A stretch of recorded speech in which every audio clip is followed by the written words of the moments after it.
Machigni kendo nyakoro mgajwangero kamano kuom medo kete mana ka Ramogi TV wadhi mbele gi miweche manyien. Wadon jatend piny Kenya William Ruto kod nyawadgi ma piny Italy Sergio Mattarella obedo gi twak makanyakla kar jot mare ma Nairobi. Jotelo lose wi dwaro mar jiwo chenro mag gedo mag dag pi kod yawo ma pacho ka. Chenro mag jiwo kwe kod ohala e kind mamoko. Mattarella ni e limbe mar ndalo ang'wen e pacho ka twak mar gi mulo weche moting'o tudruok mag ohala e kind pinje ariyogo.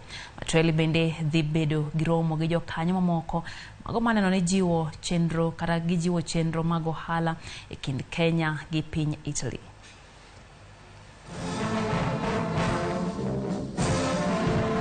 We are going to resolve the issues surrounding Itare, Aror and Kimorel dams, an issue that was that has stalled the construction of those three dams now for almost 3 years.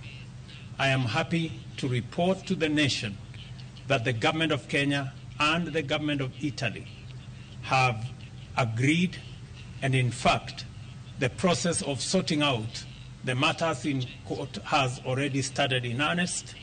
We, as the government of Kenya, are going to withdraw the cases filed against the companies, and the government of Italy and the contractors are also going to withdraw the arbitration cases.